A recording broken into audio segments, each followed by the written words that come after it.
Captain அவர்களுடைய மகன் விருதுநகர்ல போட்டிடுறாரு, அவருக்கே இந்த கூட்டணியில் மேல உடன்படிக்கைன்னு தகவல் வந்துகிட்டு இருக்கு. கேப்டன் விஜயகாந்த் அவர்களுடைய குறிக்கோள் என்ன? இந்த தீய சக்தி திமுக ஒழிக்கணும். இந்த குடும்ப ஆட்சியில அவங்களுடைய கல்யாண மண்டபத்தை அவங்க உருவாக்குனாங்க. எவ்வளவு அழகா தன்னுடைய ரத்தத்தை சிந்தி வேர்வை சிந்தி மக்களுக்காக கேப்டன் அவர்கள் கோயம்பேட்ல ஒரு மண்டபத்தை உருவாக்குனார். ஆனா திமுக ஆட்சியில் இருக்கும் பொழுது இடிச்சாங்க, தன்னுடைய அதிகாரத்தை வச்சு இடிச்சாங்க. இதே சமூக ஊடகங்கள் மேலேயும் இரண்டாம் கட்ட தலைவர்கள் மேலேயும் நடிகர் நடிகைகளை வச்சு கேப்டன் விஜயகாந்த் அவர்களை கேப்டன் சொல்லும் பொழுது கப்பல் ஓட்டின கேப்டனா வேற எந்த கேப்டன் வாய் கூத்துற அளவுக்கு பேசினாங்க. ஆனா கால சூழ்நிலை இன்னைக்கு அதே கேப்டனுடைய கட்சி இன்னைக்கு திமுகவோட சேர்ந்து பிரச்சாரம் உருவாக்கும் பொழுது உண்மையான கேப்டன் உடைய ஆதரவாளர்கள் கேப்டன் அவர்களுடைய ஆத்மாவே சாந்தி அடையாது. இன்னும் 2 வருஷத்துல முதலமைச்சர் ஆகணும்னு தன்னுடைய மகனுக்காக மு.க. ஸ்டாலின் அவர்கள் உதயநிதிக்காக அரசியலே தெரியாத உதயநிதிக்கு வந்து இவ்வளவு தூரம் சண்டை போடும் பொழுது 40 வருஷமா தலித் சகோதரர்களுக்காக மட்டுமல்ல, இஸ்லாமிய சகோதரர்கள், கிறிஸ்துவ சகோதரர்கள், தமிழ்நாட்டில் ஒவ்வொரு பிரச்சனை நடக்கும் பொழுது தமிழ் தேசியத்துக்காக குரல் கொடுத்த அண்ணன் திருமாவளவன் அவர்கள் நிலைமை இன்னைக்கு எப்படி இருக்குன்னா, திரு மு.க. ஸ்டாலின் அவர்கள் தன்னுடைய மகன் உதயநிதிக்காக மட்டுமே மாநில அரசியலுக்கு வரக்கூடாதுன்னு கண்டிப்பா சொல்றேன். அழுத்தம் சொன்ன அண்ணனை வந்து சிறுபடுத்துற மாதிரி நான் சொல்லல. ஆனால் ஒரு பெரிய வேண்டுகோளை வச்சு அவரை மாநில அரசியலுக்கு திரும்ப கூடாதுன்னு சொன்னது திரு மு.க. ஸ்டாலின் அவர்கள்.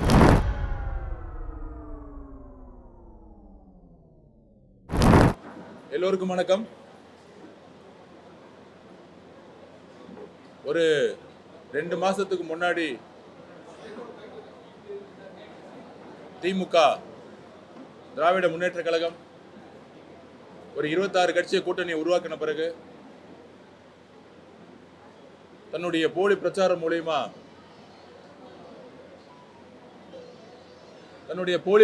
மூலியமா நாங்க தான் தமிழ்நாடு 200 தொகுதின்னு சொல்லிட்டு இருந்தாங்க. அதெல்லாம் உடைக்கிற மாதிரி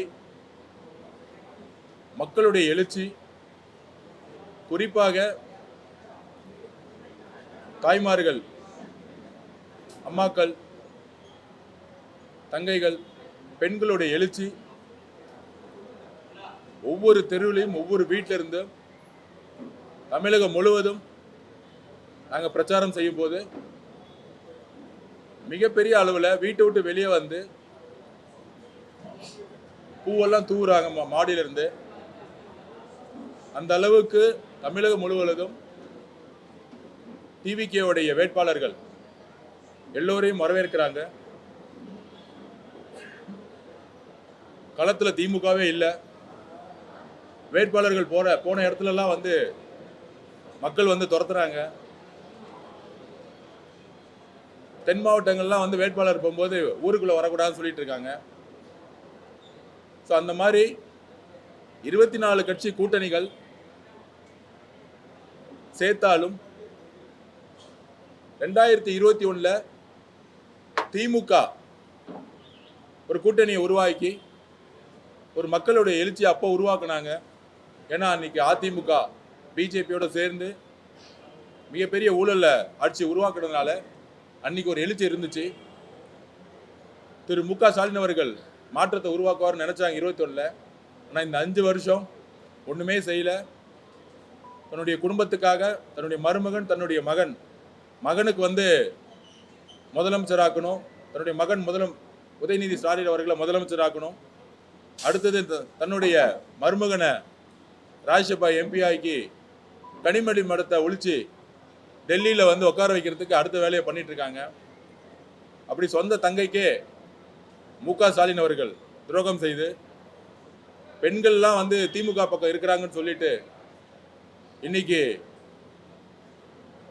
கனிமொழி மேடத்தையே திமுக விட்டு ஒதுக்கி தன்னுடைய மகனுக்கு எங்க கனிமொழி மேடம் வந்து எம்எல்ஏ சீட்டு கொடுத்தா எதிர்காலத்தில்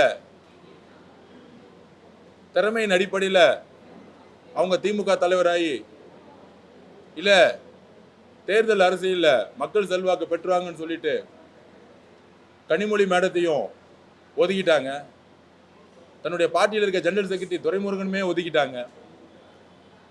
கலைஞர் கூட இருந்தவங்க எல்லாத்தையுமே ஒதுக்கி இன்றைக்கு தன்னுடைய மகன் உதயநிதி ஸ்டாலின் அவர்களும் தன்னுடைய மருமகன் சபரீஷ் அவர்கள் சொல்லக்கூடிய வேட்பாளர்கள் மட்டுமே திமுகவை மாறி இது ஒரு உதயநிதி சபரீஷனுடைய திமுகவுடைய போரா மாறி திமுகக்குள்ளே பல குழப்பங்களோட வேட்பாளர்கள் இன்னைக்கு வந்து வீதி வீதியா போயிட்டு இருக்காங்க. அதனாலதான் திமுகக்குள்ளே ஒற்றுமை கிடையாது. திமுக அப்படி இருக்கும் பொழுது திமுக கூட்டணி பத்தி நான் சொல்லிடுறேன். கிட்டத்தட்ட 100 வருஷத்துக்கு மேல இருக்கக்கூடிய காங்கிரஸ் கட்சி வேட்பாளர்களை இன்றைய வரைக்கும் முழுமை பண்ணல. இன்னும் மேலூர் தொகுதியை வந்து டிக்ளரே பண்ணல. நீங்க சொல்றீங்களே டிவிகேக்கு என்ன அனுபவம் இருக்கு, இவங்கெல்லாம் களத்தில் நிற்பாங்களா, 234 தொகுதியில் வேட்புமனு தாக்கல் பண்ண முடியுமா? கிட்டத்தட்ட 185 வேட்பாளர்கள் நேத்தோட வந்து வேட்புமனு தாக்கல் முடிச்சுட்டாங்க. 6ஆம் தேதி 234 தாக்கலும் முடிஞ்சிடும். ஆனால் 100 வருஷம் பாரம்பரியமாக இருக்கக்கூடிய காங்கிரஸ் கட்சி தன்னுடைய சொந்த எம்பிக்கள், காங்கிரஸ் கட்சியுடைய திரு ராகுல் காந்தியோட உண்மையான விசுவாசி கரூர் எம்பி அக்கா ஜோதிமணி அவர்களும் நம்மளுடைய அண்ணன் மாணிக் தாகூர் அவர்களுமே இந்த தேர்தலை புறக்கணிச்சிருக்காங்க. அவங்க 2 பேர் மட்டும் புறக்கணிக்கல, திரு ராகுல் காந்தி அவர்களுடைய விசுவாசிகளா இருக்கக்கூடிய ஒட்டுமொத்த காங்கிரஸ் தொண்டர்களும் இந்த தேர்தலை புறக்கணிச்சு பல்வேறு காங்கிரஸுடைய தலைவர்கள் எங்களுக்கு தொடர்பு கொண்டுட்டு இருக்காங்க.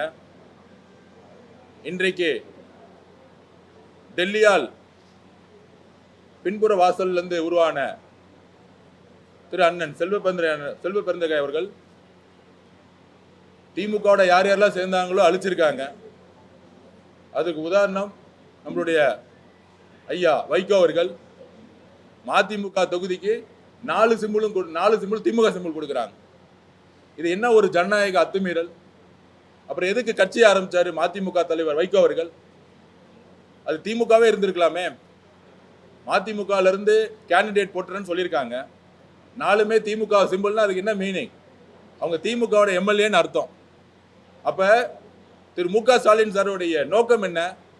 திமுகவை தவிர எந்த கட்சியும் எப்படி பிஜேபி கூட சேர்ந்தவங்க எல்லாமே அந்த கட்சியை பீகார்ல எப்படி நிதிஷ்குமார் அவர்களை ஒழிச்சு எப்படி அந்த கட்சியை கைப்பற்றுறாங்களோ அதே மாதிரி திமுகவுடைய மு.க. ஸ்டாலின் அவர்கள் பிஜேபிக்கும் மு.க. ஸ்டாலினுக்கும் வித்தியாசமே கிடையாது.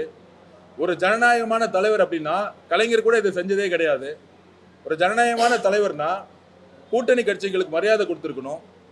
4 சிம்பிள் முன்னாடி 3 சிம்பிள் டிஎம்கேன்னு சொன்னாங்க. ஒரு சிம்பிள் வந்து விட்டு வச்சிருந்தாங்க. இன்னைக்கு நாமினேஷன் முடியறதுக்குள்ள 4மே வந்து டிஎம்கே சிம்பிள்னு சொல்லிட்டாங்க. பத்திரிகையாளர்கிட்ட கேட்கிறேன், ஜனநாயகத்தின் மீது நம்பிக்கை வச்சல் மேல கேட்கிறேன், ஏன் மதிமுக மறுமலர்ச்சி திராவிட முன்னேற்ற கழகத்திற்கு 4 தொகுதி நின்று வெற்றி பெற முடியாதா? அவங்க ஓன் சிம்பிள் நின்று தானே வந்து அன்னைக்கு திருச்சியில் ஜெயிச்சாரு. ஸோ மதிமுகல வைகோ அவர்களுக்கு ஒரு நிலைப்பாடு, மகன் துரை வையாபுரி சாரி வையாபுரி தானே துரை வைகோ அவர்கள், அண்ணன் துரை வைகோ அவர்கள், அவருக்கு ஒரு நிலைப்பாடு இருக்கு, அவரோட மகனுக்கு ஒரு நிலைப்பாடு இருக்கு. அதே மாதிரி கேப்டன் விஜயகாந்த் அவர்களுடைய குறிக்கோள் என்ன? இந்த தீய சக்தி திமுக ஒழிக்கணும். இந்த குடும்ப ஆட்சியில அவங்களுடைய கல்யாண மண்டபத்தை அவங்க உருவாக்குனாங்க. எவ்வளவு அழகா தன்னுடைய ரத்தத்தை சிந்தி வேர்வை சிந்தி மக்களுக்காக கேப்டன் அவர்கள் கோயம்பேட்டில் ஒரு மண்டபத்தை உருவாக்குனார். ஆனா திமுக ஆட்சியில் இருக்கும் பொழுது இடிச்சாங்க, தன்னுடைய அதிகாரத்தை வச்சு இடிச்சாங்க.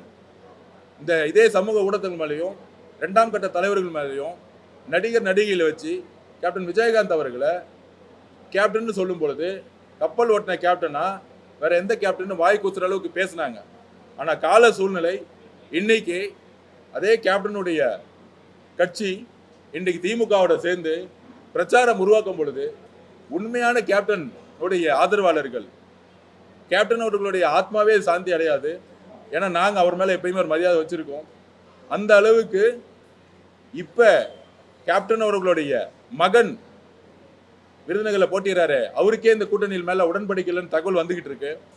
ஸோ மதிமுக, கேப்டன் விஜயகாந்த் கட்சி அவர்கள், தேமுதிக, அதுக்கப்புறம் காங்கிரஸ் இருக்கக்கூடிய அண்ணன் செல்வ பெருந்தகை எல்லாரும் கூட்டணி அமைச்ச பிறகு எங்களுடைய 28 எம்எல்ஏக்கள் வெற்றி பெறுவாங்க, நாங்கள்லாம் சேர்ந்து வேலை பார்ப்போம் திமுகவோட சேர்ந்து வேலை பார்ப்போன்னு பேட்டி கொடுப்பாரா? எலெக்ஷன் முடிஞ்ச உடனே நான் ராஜினாமா செஞ்சிருவேன், எலெக்ஷன் முடிஞ்ச உடனே நான் வந்து ஸ்ரீபெரும்புத்தூரோட எம்எல்ஏவா இருப்பேன், ஸ்ரீபெரும்புத்தூர்ல அவர் போன மக்கள் வந்து விரட்டி அடிக்கிறாங்கிறது அது வேற கதை, அவரே ஜெயிக்க முடியாது. ஸோ அப்படி இருக்கும் பொழுது காங்கிரஸோடைய இங்க மாநில தலைவர் பண்றோம்னா இப்ப என்ன அர்த்தம்? திமுகவுடன் காங்கிரஸ் வந்து சேரக்கூடாதுன்னு ஒட்டுமொத்த தொண்டர்களும் சரி, காங்கிரஸ் இருக்கக்கூடிய தோழர்களும் சரி, அந்த உணர்வையும் மீறி திரு செல்வ பெருந்தகை அவர்கள் கூட்டணி பின்புறம் வாசல் வழியா வச்சதுனால இன்னைக்கு காங்கிரஸ் தொண்டர்களுடைய அழுத்தமே அவருடைய ரெசனேஷன் பண்ண போறேன்னு சொல்லக்கூடிய ஒரு முடிவை இவ்வளவு சீக்கிரம் தேர்தலுக்கு முன்னாடியே எடுத்திருக்காங்கன்னா இந்த கூட்டணி எப்படி ஜெயிக்கும்? இதுதான் நான் பத்திரிகையில இந்த ஊடகங்களை உட்காந்துக்கிட்டு பெரிய அறிவாளிங்க மாதிரி திமுக கிட்ட காசு வாங்கிட்டு கிட்டத்தட்ட மாசத்துக்கு 1 லட்சம் 2 லட்சம் ரூபாய் காசு வாங்கிட்டு ஒரு தோற்றத்தை உருவாக்குறாங்களே திமுக கூட்டணி ஜெயிக்கிறோன்னு. இதெல்லாம் இந்த கேள்விக்கெல்லாம் அவங்களால பதில் சொல்லுங்க. அவங்களால பதில் சொல்லவே முடியாது. ஏன்னா 21ல உருவாக்கின கூட்டணி கிடையவே கிடையாது. அதுலேயும் லேட்டஸ்டா அண்ணன் திருமானனுடைய பேட்டியை பார்த்துருப்பீங்க. கண்டிப்பா நான் அது வந்தாகணும். அண்ணன் ஒரு வாரத்துக்கு முன்னாடி அவர் பேசும்போது எவ்வளோ சந்தோஷமா பேசியிருப்பாருன்னு பார்த்துருப்பீங்க.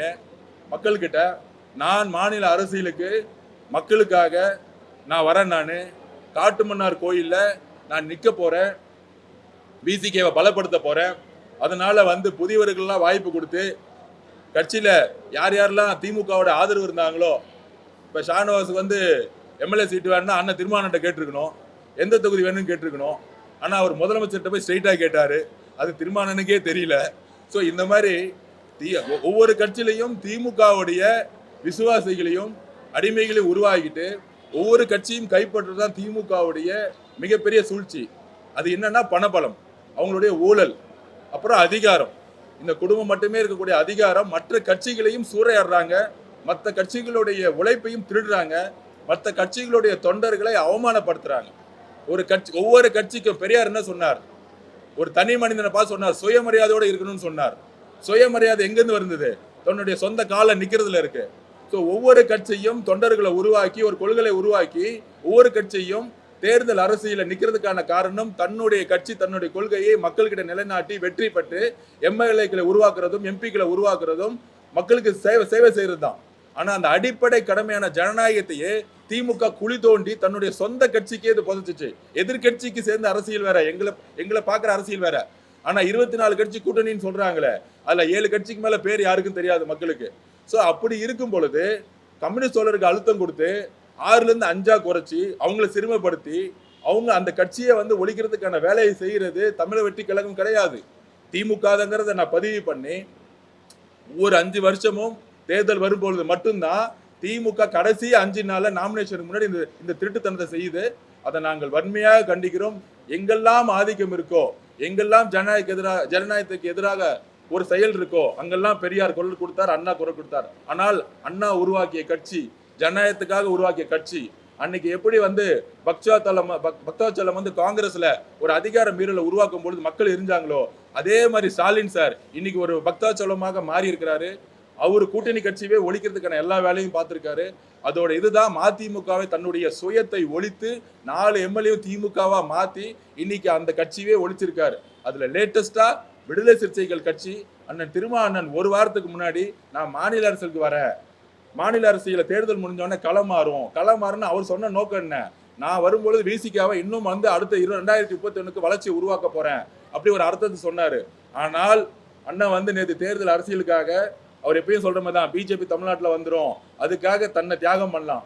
ஆனா ஒரு எம்எல்ஏவா எவ்வளவு பெரிய சீனியர் லீடர் அவரு, தன்னுடைய மகன் இது வரைக்கும் எம்எல்ஏவே ஜெயிச்சதில்லை, ஆனா எம்எல்ஏ ஆக்கி மினிஸ்டர் ஆக்கி ஒரே வருஷம் துணை முதலமைச்சர் ஆக்கி இன்னும் 2 வருஷத்துல முதலமைச்சர் ஆக்கணும்னு தன்னுடைய மகனுக்காக மு.க. ஸ்டாலின் அவர்கள் உதயநிதிக்காக அரசியலே தெரியாத உதயநிதிக்கு வந்து இவ்வளோ தூரம் சண்டை போடும் பொழுது 40 வருஷமா தலித் சகோதரர்களுக்காக மட்டுமல்ல, இஸ்லாமிய சகோதரர்கள், கிறிஸ்துவ சகோதரர்கள், தமிழ்நாட்டில் ஒவ்வொரு பிரச்சனை நடக்கும் பொழுது தமிழ் தேசியத்துக்காக குரல் கொடுத்த அண்ணன் திருமானன் அவர்களின் நிலைமை இன்னைக்கு எப்படி இருக்குன்னா, திரு மு.க. ஸ்டாலின் அவர்கள் தன்னுடைய மகன் உதயநிதிக்காக மட்டுமே மாநில அரசியலுக்கு வரக்கூடாதுன்னு கண்டிப்பா சொல்றேன். அழுத்தம் சொன்ன அந்த அண்ணனை வந்து சிறுமைப்படுத்துற மாதிரி நான் சொல்லல. ஆனால் ஒரு பெரிய வேண்டுகோளை வச்சு அவரை மாநில அரசியலுக்கு திரும்பக்கூடாதுன்னு சொன்னது திரு மு.க. ஸ்டாலின் அவர்கள். திரு உதயநிதி அவர்கள் தனிப்பட்ட முறையில் கூப்பிட்டு பேசினாரு. கரெக்டா 4 நாளுக்கு முன்னாடி திரு சபரீஷ் அவர்கள் தனிப்பட்ட முறையில் மீடியாவில் நீங்க வேணா கேட்டு பாருங்க, இல்ல போன் அவருடைய போன் எங்க இருந்துச்சுன்னு பார்த்து பாருங்க. சபரீஷ் அவர்கள் 4 நாளைக்கு முன்னாடி கூப்பிட்டு, சபரீஷ் யாருங்க? நான் திருப்பி கேட்கிறேன், முதலமைச்சருடைய மருமகன் ஒரு ஐடென்டி எடுத்துட்டா யாரு? ஒரு ஜீரோ. அவரு திரு நம்மளுடைய அண்ணன் தலித் சகோதரருடைய உரிமையா இருக்கக்கூடிய திருமா அண்ணனை கூப்பிட்டு பேசுற அளவுக்கு யாரு? நீங்களாம் யாருங்க? சபரீஷ் நீங்களாம் யாரு? நீங்களாம் அரசியல் உங்களுக்கு தெரியுமா? இல்ல அரசியல் அறிவு இருக்கா? தலித் சகோதரர் எதிராக பேசுறது சபரீஷ் யாரு? திருப்பி கேட்கிறேன். ஒரே நிமிஷம் நான் பேசி முடிச்சிடுறேன். அப்ப மொத்த குடும்பமும் பேசி அவர் இன்னைக்கு தன்னுடைய மாநில அரசியல் இருந்து விலகிறாருன்னா அந்த உணர்வு, நான் திருப்பியும் சொல்றேன், 5 வருஷமா தலித் சகோதரருக்கு இந்த அரசு எதுவும் செய்யல. கோயிலுக்குள்ள போக முடியல, கொடியேற்ற முடியல, எதுவும் செய்ய சொல்ல. நாங்க இந்த அரசியல் பண்ணவே இல்லை. ஏன் ஒவ்வொரு தலைவரையும் ஜனநாயகம் இல்லாம அமுக்குறீங்கிற மட்டும்தான் கேட்கிறோம். எங்களுடைய குரல் என்ன, எங்க ஆதிக்கம் இருக்கோ, எங்க ஜனநாயகம் இல்லையோ, தயவு செஞ்சு நாங்க அரசியல் பேசல. இதுல ஒரு பெரிய டால் லீடர், ஒரு 40 வருஷமா ஸ்ட்ரீட்ல இருந்த லீடரு சந்தோஷமா முதல் நாள் அனௌன்ஸ் பண்ணாரா இல்லையா? நீங்க பார்த்திருப்பீங்க வீடியோவை. என்ன காரணம் சொன்னார்? இப்ப கூட முடிக்கும் போது என்ன சொன்னாரு? எனக்கு ஒரு ஆசை இருந்துச்சு எம்எல்ஏ ஆகணும்னு. அந்த ஆசையே 4 நாள்ல மாறுச்சு, 5 நாள்ல மாறுச்சு. அதுவும் டிக்ளேர் பண்ண கேண்டிடேட் அவரே சொல்றாரு, அவர் விசிகவே கிடையாது, நான் காங்கிரஸ்ல வேட்புமனு தாக்கல் பண்ணியிருந்தேன், காங்கிரஸ்ல இருந்தாங்க, எனக்கு காங்கிரஸ்ல இருந்து எங்களுக்கு அழைப்பு கொடுக்காம திரும்ப டிக்ளேர் பண்ணியிருக்காருன்னா அதுவும் திமுக தான் செஞ்சுச்சு. காங்கிரஸ்ல இருக்க அவருக்கு இளைய பெருமாள் ஐயா மேல எங்களுக்கு பெரிய நம்பிக்கை இருக்கு. ஆனால் இளைய பெருமாள் ஐயா மகனோட அண்ணன் திருமாண்ணன் மாநில அரசுக்கு திரும்பணுங்கிறது தான் தலித் சகோதரர்களுடைய மிகப்பெரிய வேண்டுகோள். அண்ணன் டெல்லியில இத்தனை நாள் பேசினாரு, ஓகே. ஆனால் இன்றைக்கு தமிழகத்துல களம் ஓபன் ஆயிருக்கு. திரு உதயநிதி அவர்கள் முதலமைச்சர் ஆகணும்னா மக்கள் 1% கூட ஓட்டு போட மாட்டாங்க. அப்ப இன்டைரக்டா எப்படி துணை முதலமைச்சர் தேர்ந்தெடுத்தாங்களா? இல்லையே. உதயநிதி ஸ்டாலின் அவர்கள் சேபகத்தை வேற தொகுதி போய் நின்று இருக்கலாமே. அதிமுக எங்க ஸ்ட்ராங்கா இருக்கோ கோயம்புத்தூர் போய் நின்று இருக்கலாமே. இல்ல டிவிக்கு எங்க ஸ்ட்ராங்கா இருக்கோ பெரம்பூர் கூட வந்திருக்கலாமே. ஸோ தன்னுடைய மகனை உயிரோட வரைக்கும் ஒரு சேஃபான கேப்ல கொண்டு போய் எல்லா கூட்டணி கட்சிகள் தலைவர்களையும் ஒழிச்சு முதலமைச்சர் ஆக்கிட்டு போறது மட்டும்தான் அவருடைய கடமைங்கிறது நாங்கள் வன்மையாக கண்டிக்கிறோம். இந்த மாதிரி அவரை சிறுமப்படுத்தக்கூடிய செயலை கண்டிப்பா திரும்ப ஒத்துக்க மாட்டாரு. இல்ல வேற ஒரு ரீசன் சொல்லுவாரு.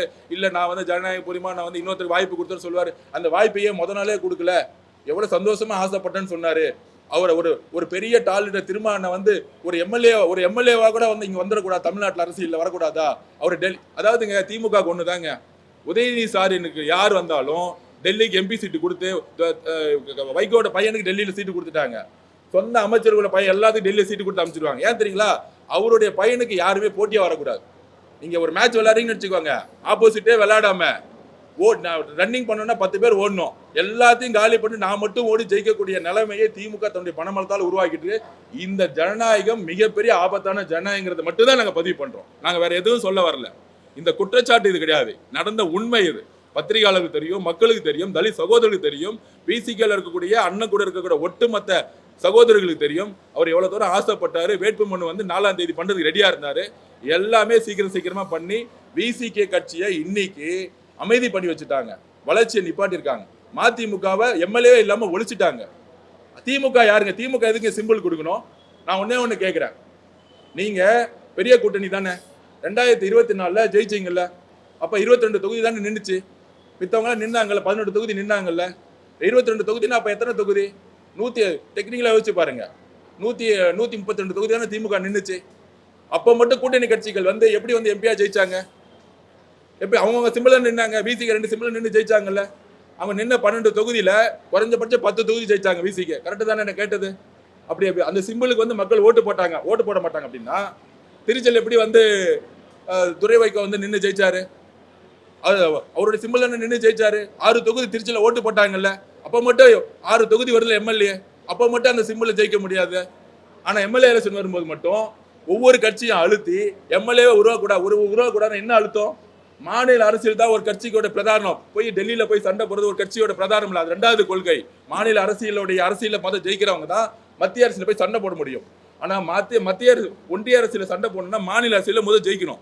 அப்ப இங்க இருக்க கட்சிகளை மாநில அரசியல பங்கு பெறாம நீங்க போய் டெல்லியில போய் சண்டை போடுங்க, பிஜேபியோட சண்டை போடுங்கன்னு டைவர்ட் பண்ணி ஏமாத்தி இவங்க மட்டும் பிஜேபியோட சேர்ந்துக்கிட்டு பராசக்தி படத்தை ரிலீஸ் பண்ணிக்குவாங்க. ஸோ இந்த மாதிரி ஜனநாயகமற்ற செயலை தன்னுடைய கூட்டணி கட்சிகளுக்கு அண்ணன் செல்வ பெருந்தகனை நம்பி சேர்ந்தாரு, ஆனா எலெக்ஷன் முன்னாடியே ரிசைன் பண்றேன்னு சொல்லிட்டாரு. இதுதான் திமுகவுடைய சதி. அவரையும் ஒழிச்சிருவாங்க. ஸோ எல்லாத்தையும் ஒழிச்சு தன்னுடைய மகனுக்காக அரசியல் உருவாக்க நினைக்கிறோம். இது கூட்டணி கட்சி. நான் ஏன் அந்த கூட்டணி கட்சி பேசினா, எங்க ஜனநாயகம் இல்லையோ, எங்க ஆதிக்கம் வருவாதோ அதை நாங்கள் கடுமையாக இருக்கும். ஏன்னா நாங்க வந்து பெரியார் வழியை ஃபாலோ பண்றோம். அதுக்காக தான் இந்த குரல் கொடுக்கிறோம். Any questions?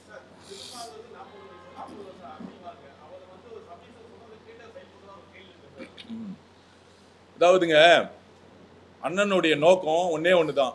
பிஜேபி தமிழ்நாட்டில் வரக்கூடாதுன்னு ரிப்பீட் பண்ணிட்டே இருக்கிறார்.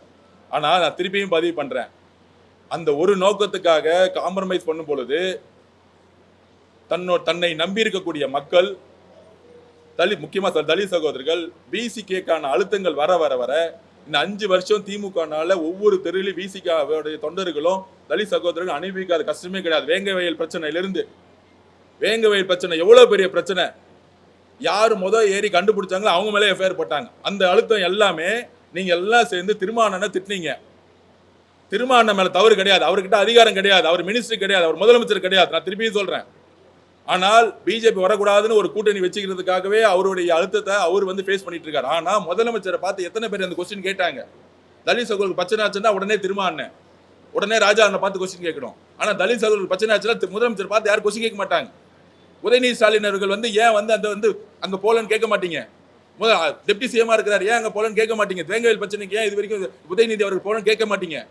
இந்த உளவியல் இருக்கு பாருங்க, இந்த உளவியல் வந்து மீடியா உளவியல் இருக்கு பாருங்க. பெண்ணுக்கு ஏற்பட்ட பிரச்சனைனா பெண்ணு தான் போகணும். அங்க வந்து தூத்துக்குடியில் பிரச்சனை ஆயிடுச்சுன்னா கனிமொழி மேடம் தான் அங்க போகணும். கனிமொழி மேடம் கோவத்தில் உள்ள விடணும். அட்லீஸ்ட் கனிமொழி மேடம் உள்ள போனாங்க பிரச்சனை. ஆனா உதயநிதி அவர் போனாரா? டெப்டி சிஎம்மா இருந்துட்டு முதலமைச்சர் போனாரா? ஒரு 12ஆம் கிளாஸ் பொண்ணு ரேப் ஆயிருந்துச்சுன்னா போகக்கூடாது சட்டப்படி. ஆனா செத்து போன பிறகு போகாம அந்த நாடு எந்த முதலமைச்சராச்சும் நீங்க பார்த்துருக்கீங்களா? எந்த முதலமைச்சராச்சும் பார்த்துருக்கீங்களா? இதுதான் எங்களுடைய வருத்தம். இங்கதான் எங்க வலி. இந்த முதலமைச்சர் செயல்படாம இருக்கிறாரு. நான் ஒரு முட்டாளும் திட்டினேன், அதுக்கு நான் வருத்தப்படுறேன். ஆனா ஏன் திட்டினேன்? ஒரு பொண்ணு இறந்து ரேப் ஆகி 18 மணி நேரம் காவல்துறை போவே இல்லை. அந்த தகவல் கிடைச்சும் முதலமைச்சர் ஸ்டாலின் சார் இன்ன வரைக்கும் அவர் வீட்டுக்கு போல. அந்த அம்மா பார்த்து அழும்போது அந்த வலி வந்துச்சு. அதனால தான் நான் பேசினேன். ஒருத்தர் தனிப்பட்ட முறையில் திட்டுறது என்னுடைய நோக்கம் இல்லை. அந்த வலியை பார்க்கும்போது வழியில நான் பேசினது. அப்ப நாங்க பேசுறது என்னன்னா, இதை நாங்கள் ஏன் வன்மையா கண்டுக்கிறோம் அப்படின்னா, அவர் பிஜேபி வரக்கூடாது, இந்த கூட்டணியை வந்து நம்மளால வந்து இது கெடுத்துடக்கூடாதுங்கிறதுக்காக ரொம்ப அமைதியா இருக்கு. ஆனா நீங்க நடந்த எல்லா பேட்டியும் எடுத்து பாருங்க, கால சூழ்நிலையும் அவர் பேசிய பேச்சுகளையும் பாருங்க. அவருடைய வருத்தம் வந்து மிகப்பெரிய வருத்தமா அவருடைய பேட்டியில் இருக்கும். முதல் நாள் எவ்வளவு சந்தோஷமா பேசினாரு, முடிக்கும் போது கூட என்னோட ஆசைன்னு சொல்லிட்டு முடிச்சார். நேத்து கூட என்னோட ஆசைன்னு சொன்னார். ஒரு 40 வருஷம் டால் லீடர் ஒரு சிங்கிள் எம்எல்ஏ தொகுதி நிக்க கூடாதா? என்ன வழி? முதல் நாள் சொன்னவர் ஏன் லாஸ்ட் நாள் இன்னைக்கு இளைய பெருமாள் காங்கிரஸ் கட்சியில இருக்கிறவருக்கு ஏன் சீட்டு கொடுக்கணும்? சோ இதுக்கு பின்னாடி பெரிய அரசியல் இருக்கு. திமுகவுடைய அரசியல் தன்னுடைய மகன் உதயநிதி ஸ்டாலினுக்கு ஒரு வே கிரியேட் பண்றாங்க. ஒன்னே ஒன்று சொல்றேன், காலமும் இயற்கையும் நேரமும் எந்த தலைவர் அழுத்தத்தின் மூலமா உருவாகிறாங்களோ அவங்க தான் ஜெயிப்பாங்க. எழுதி வச்சுக்குவாங்க. பக்தாச்சோழன் ஜெயிச்சதே கிடையாது. ஏன்னா காமராஜர் மாதிரி அவர் வந்து உருவாகல. இந்த மாதிரி உதயநிதி ஸ்டாலின் அவர்கள் உருவாக்க பாக்குறாங்க. கண்டிப்பாக அவங்க அப்பா காலத்துக்கு அப்புறம் அவர் எம்எல்ஏ கவுன்சிலர் கூட ஆக முடியாது. அது காலம் உணர்த்தோ. அதை நான் இப்ப பதிவு பண்றேன். நெக்ஸ்ட்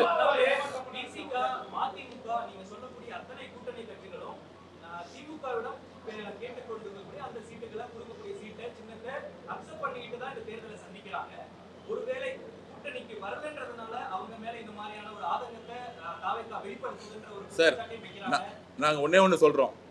234 தொகுதி கூட்டணி நான் யார்ட்டையும் பேசல.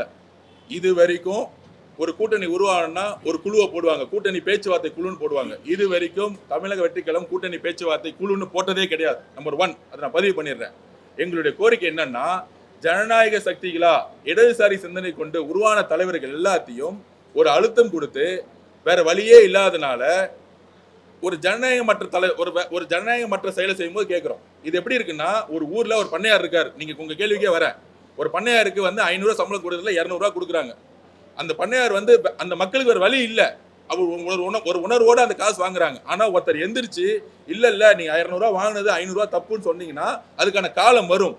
அந்த காலம் வரும் பொழுது அவங்க செய்த செயல் யார் ஆதிக்கத்தில் இருக்காங்கிறத நான் பதிவு பண்றேன். ஸோ திமுக ஒரு ஆதிக்கவாதியா இருக்கிறாங்க. பெரியார் எதுக்காக இயக்கத்தை ஆரம்பிச்சாரு? அண்ணா எதுக்காக யாரெல்லாம் ஆதிக்கம் பண்றாங்களோ அவங்களாம் எடுத்து கொஸ்டின் கேட்டார். எங்களுடைய வழி அவங்க திமுக கட்சி கூட்டணி தேர்தல் அரசியல்ல ஒரு ஆதிக்கமான மனநிலையை உருவாக்குது. ஏன்னா காசு இவங்க கிட்ட இல்ல, அவங்க கிட்ட காசு கொள்ளடிச்சு வச்சிருக்காங்க. ஒவ்வொரு தொகுதி 20 கோடி ரூபாய் வச்சிருக்காங்க. இப்போ கூட வில்லிவாக்கத்தில் 10,000 டெலிவரி பண்ணிட்டு இருக்காங்க. நான் நேற்று ஓப்பனாகவே டிக்ளேர் பண்ணிட்டேன், வில்லிவாக்கத்தில் ₹1 நான் காசுக்காக செலவு பண்ண போறது இல்லை. நான் திருப்பியும் பதிவு பண்றேன். நான் ஓட்டுக்கு காசு கொடுக்க வரலன்னு தொகுதி ஃபுல்லா சொல்லிட்டேன். நீங்க உங்க மீடியா வச்சு எந்த தெருவுனா பாத்துக்கோங்க. நான் மக்கள்கிட்ட போறேன், ஒவ்வொரு ரோடா போறேன், தெருவா போறேன். மாற்றத்தை உருவாக்குறதுக்காக நாங்க வந்திருக்கோம்.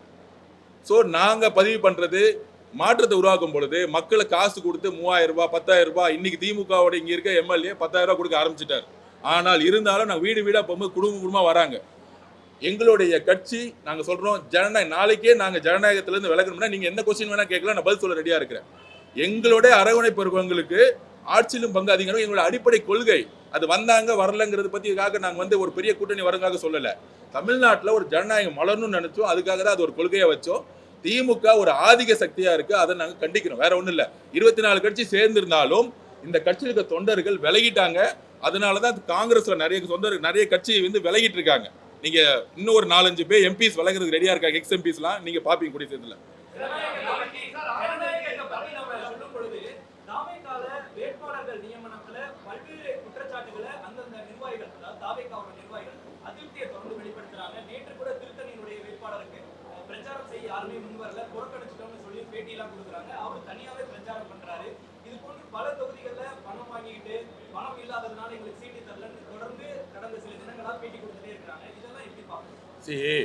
ஒன்னே ஒன்று புரிஞ்சுக்குவாங்க, அவர் நேற்றே பதிவு பண்ணிட்டாரு.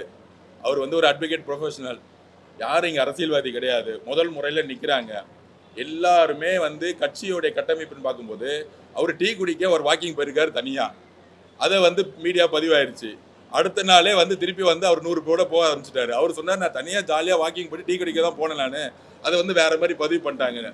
மீடியா ஊடகங்கள் இன்னைக்கு தமிழக வெற்றி கழகத்தோட வேட்பாளர்கள் எங்க போனாலும் நீங்க கேட்ச் பண்றதே ரொம்ப சந்தோஷமான விஷயம் எங்களுக்கு. அந்த மாதிரி எந்த பிரச்சனையும் இல்லை. 180க்கு மேற்பட்ட வேட்பாளர்கள் நாமினேஷன் நேற்று தாக்கல் பண்ணி முடிச்சுட்டாங்க. நாங்க ஆரம்பத்தில் பதிவு பண்றோம். நீங்க சொன்னீங்க டெல்லியோட அழுத்தத்துக்கு என்டியோட போயிடுவாரு, சினிமா ரிலீஸ் ஆகலன்னா பேச்சுவார்த்தை பண்ணுவாரு. எந்த அழுத்தத்துக்கும் இல்லாமல் 26 கட்சி கூட்டணி சேர்ந்து டெல்லி பிஜேபி எதுக்குறது பெரிய விஷயம் இல்லைங்க. தனியால் ஒரு கட்சி, புது கட்சி, நாங்க நின்று 234 கேண்டிடேட் போட்டு மக்கள்கிட்ட போற பாருங்க. இதுதான் இந்த வலிமை தான் எங்ககிட்ட இருக்கு. இந்த வலிமை தான் எங்ககிட்ட இருக்கு. அதிமுக உருவாக்கின 10 கட்சி, அந்த பக்கம் நாம் தமிழர் கட்சி, இந்த பக்கம் மத சார்பட்டுன்னு சொல்லிட்டு போலி மத சார்பட்ட கூட்டணி கட்சியை ஒழிச்சிட்டு இருக்க திமுக எதிர்த்து நின்று நான் களத்துல போய் நின்னைக்கு சண்டை போடுறோம் பாத்தீங்களா. இதுதான் மக்களுடைய ஆதரவு. அது உங்களுக்கு ரிசல்ட் அன்னைக்கு மே நாள் அன்னைக்கு தெரியும்.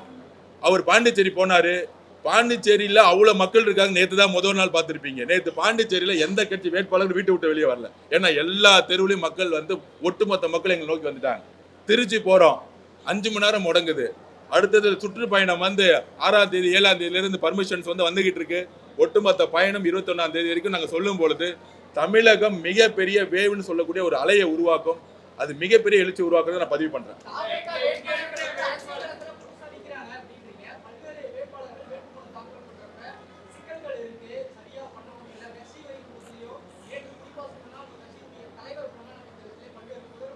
இல்ல ஜனநாயகத்துல கான்ஸ்டிடியூஷன் ரைட்ஸ் இருக்கு வேட்பாளர்களுக்கு. எப்போ வேட்பாளர் பிரச்சனை வரும்னா, ப்ரொபோசர்ஸ் இருக்காங்க பாத்தீங்களா, 10 பேர் ப்ரொபோசர்ஸ், அவங்களுடைய சைனோ இல்ல அவங்களுடைய மாற்று அறிக்கை வந்தா மட்டும்தான் பண்ண முடியும். தேர்தல் கமிஷன் லேட்டஸ்டா பெரிய சுற்றறிக்கை, எந்த காரணத்துக்கு கொண்டும் வேட்புமனு தாக்கல் செஞ்சாலும் டிஸ்மிஸ் பண்ணக்கூடாது. நம்பர் 1. நம்பர் 2, சொத்து கணக்கு எல்லாம் தாக்கல் பண்றாங்க. தனக்கு தெரிஞ்ச சொத்து கணக்கு எல்லாம் தாக்கல் பண்ணிடணும். ஒருவேளை சம்டைம் பார்த்தீங்கன்னா இந்த பில்டிங்கோட வேல்யூ கைட்லைன் வேல்யூ இருக்கும், சம்டைம் மார்க்கெட் வேல்யூ இருக்கும்.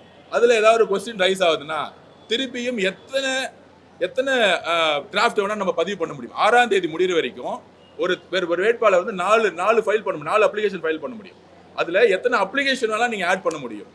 ஸோ சிறு தவறுகள் இருக்கும் பொழுது உடனடியாக கவனத்துக்கு வரும் பொழுது அது அப்ளிகேஷனை நார்மலாக பதிவு பண்ணியிருக்கும். திரு மு க ஸ்டாலினோட ஏஜை முன்னாடி மாற்றி போட்டிருக்காங்க, திருப்பி நியூ அப்ளிகேஷன் ஃபைல் பண்ணாங்க.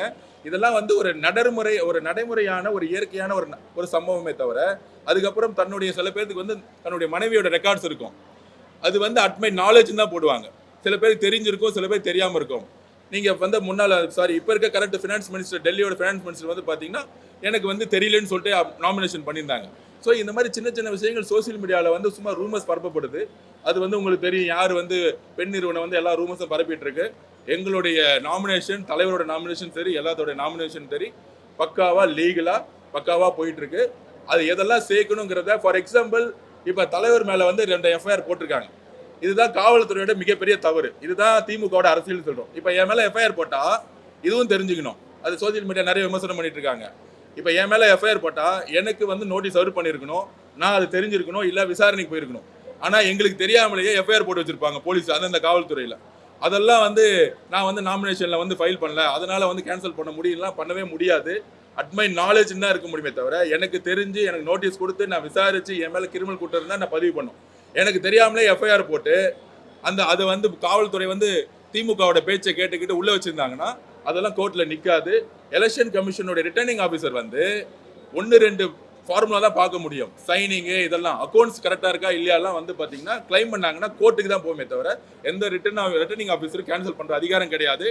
அதுலேயுமே இருந்தாலும் வேட்பாளரை கூப்பிட்டு இதெல்லாம் மாற்றுங்கன்னு சொல்லக்கூடிய ஒரு ஃபெசிலிட்டியை இப்போ வந்து தேர்தல் கமிஷன் சுற்றறிக்கைலாம் கொடுத்துருக்காங்க.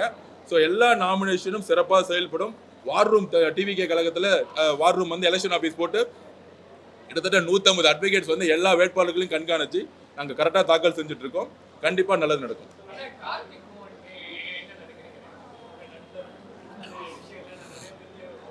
2021 மாற்றம் வரணும். 2015-21 வரைக்கும் என்னுடைய பணி வந்து திமுக இருந்துச்சு, எல்லாத்துக்கும் தெரியும்.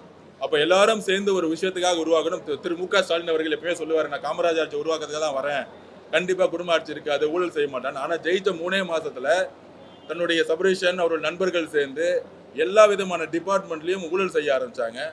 அதில் கூட இருந்தவங்கள ஒரு ஆளை இன்னைக்கு சீட்டு கொடுத்துருக்காரு அவரு. ஸோ என்னை பொறுத்த வரைக்கும் அரசியல் எங்களுடைய நிலைப்பாடு எப்பயுமே ஊழலுக்கு எதிராக இருக்கும். ஆதவ அர்ஜுனா 2015-21க்காக எதிர்கட்சியாக இருக்கும்போது மக்களுடைய பிரச்சனை குரல் கொடுக்கக்கூடிய கேம்பெயின் ப்ரோக்ராமில் இருந்தேன்.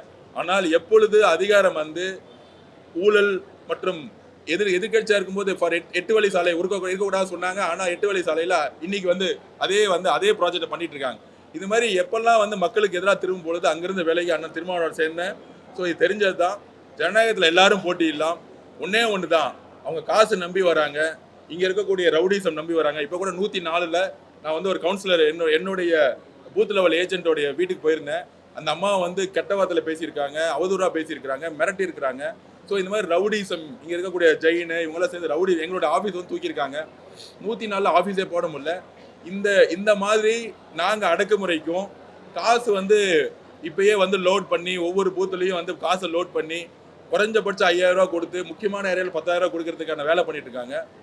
என்னுடைய வேண்டுகோள், வேட்பாளர்கள் யாராக இருந்தாலும் மக்கள்கிட்ட போவோம், உண்மையை சொல்லுவோம், 5 வருஷம் என்ன மாற்றத்தை கொண்டு வந்து சொல்லுவோம், ஜனநாயகத்து மேலே நம்பிக்கை வைப்போம், மக்கள் மேலே நம்பிக்கை மட்டும் இல்லை மரியாதை கொடுப்போம். ஒரு ஓட்டை காசு கொடுத்து வாங்குறதுங்கிறது எங்களுக்கு வந்து அந்த ஒரு தலையை வாங்குறதுக்கான அர்த்தம் இல்லை.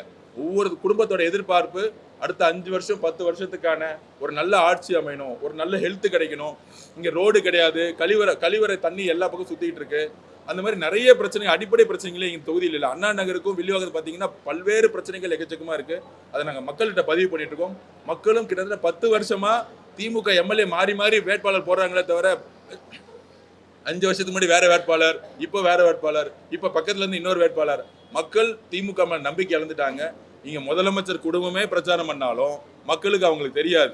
5 வருஷமா ஏன் முதலமைச்சர் குடும்பம் வந்து வில்லிவாக்கத்துல இங்கிருந்து 5 நிமிஷம் தான் கொளத்தூர், ஏன் முதலமைச்சர் ஸ்டாலின் சார் வில்லிவாக்கம் பக்கம் வரவே இல்லை? இந்த கொஸ்டின்லாம் மக்கள் கேட்குறாங்க. நாங்கள் மிகப்பெரிய வெற்றியை பெறுவோம். எங்களோட தலைவர் பிரச்சாரம் இன்னைக்கு முடிவாயிடும். காவல்துறை வந்து சப்போர்ட் இன்னைக்கு பர்மிஷன் கொடுத்தாங்கன்னா நாளைக்கு தலைவர் வர மாதிரி இருக்கு. கண்டிப்பா அவருடைய பிரச்சாரம் தமிழகம் முழுவதும் எழுச்சி உருவாக்கும், மிகப்பெரிய வெற்றி உருவாக்கும்.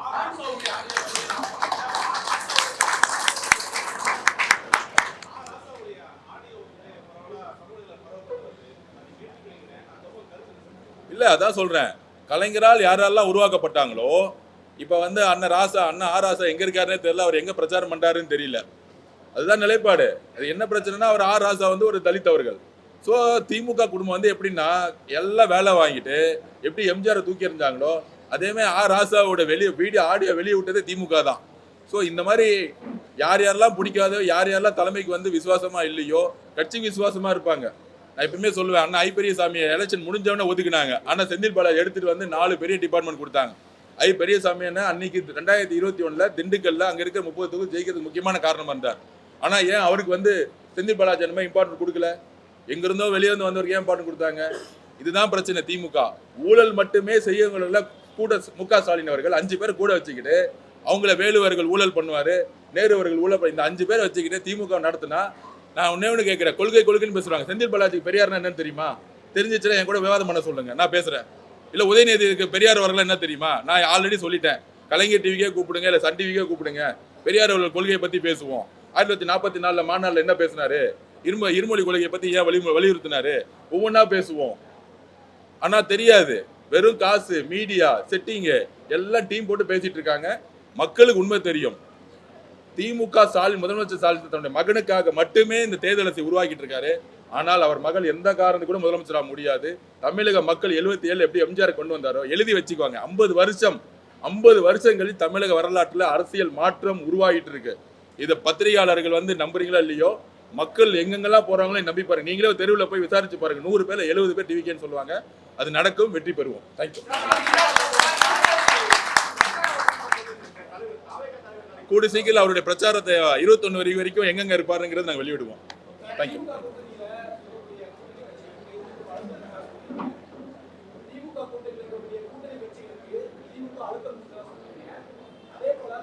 அழுத்தம் கொடுக்கல, கட்சியை வாங்குறாங்க, கட்சியை கபலீகரம் பண்றாங்க, கட்சியை திருடுறாங்க.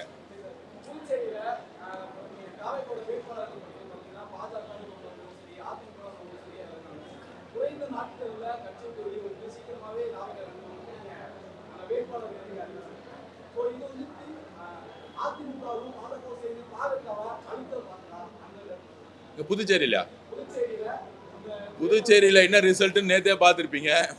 பிரச்சாரத்தில் 6 மணி நேரம் வந்து ஸ்டேட் முடங்கிருச்சு. ஆக்சுவலா அந்த அளவுக்கு வந்து எங்களை நீங்க எல்லாரும் இந்த எலெக்ஷனை பொறுத்த வரைக்கும் கட்சி கட்டமைப்பு, பழைய பெரிய தலைவர்கள் அதெல்லாம் கிடையவே கிடையாது.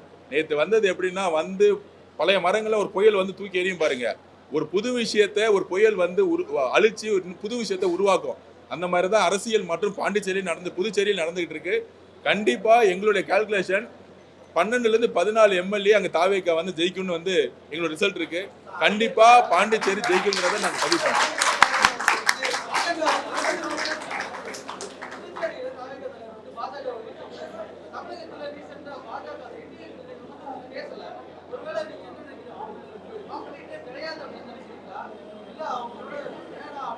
இல்ல தமிழ் இல்ல, அதாவது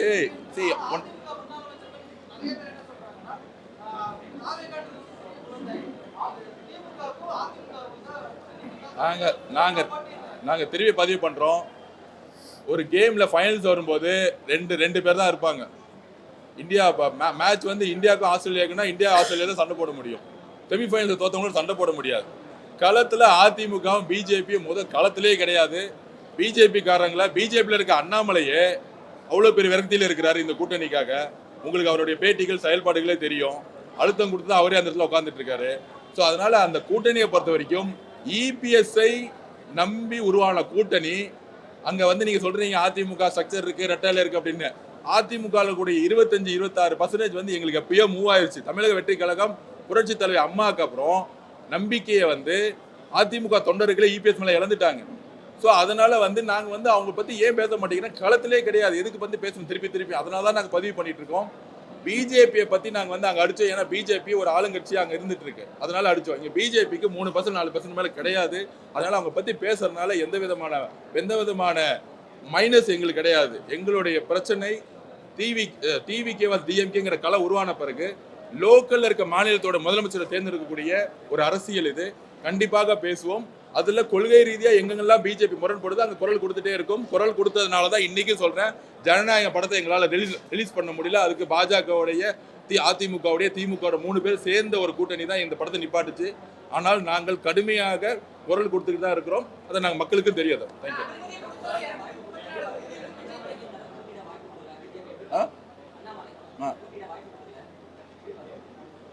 அது அவருடைய இஷ்டம். அது அவருடைய இன்டர்னல் இஷ்யூஸ்.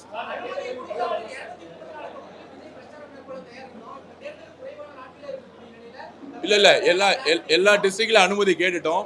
பிராக்டிக்கல் ரியாலிட்டி இல்லைன்னா ஒவ்வொரு ஊருக்குள்ள போகும்பொழுது கிட்டத்தட்ட 3 டிஐஜி, கிட்டத்தட்ட ஒரு 4 எஸ்பி, கிட்டத்தட்ட 2000 போலீஸ், அதையும் மீறி கிட்டத்தட்ட 1 லட்சம் மக்களுக்கு மேல நம்ம வந்து ஒரு 3000 பேருக்கு பர்மிஷன் கேட்போம் அந்த இடத்துக்கு. ஆனா கிட்டத்தட்ட பாத்தீங்கன்னா அவர் போய் என்ட்ராய் வர வரைக்கும் ஒரு 1 லட்சம் மக்கள் வந்து யாராலையும் அன்னார்கனிக்கா திடீர்னு எழுச்சியா உருவாகும் பொழுது காவல்துறைக்கும் அதை வந்து பேலன்ஸ் பண்றதுக்கு ஒரு இது இருக்கு. அந்த மக்களுடைய பாதுகாப்பை பேஸ் பண்ணி நாங்க வந்து பிரச்சாரத்தை உருவாக்கிட்டு இருக்கோம். மித்த தலைவர்கள் மாதிரி அப்படியே ரோட்ல வந்து போயிட்டே இருந்து ஒவ்வொரு பாயிண்டா வந்து அவர் கொண்டு வர முடியாது. ஏன்னா மக்களுடைய பாதுகாப்பு எங்களுக்கு ரொம்ப ரொம்ப முக்கியம்.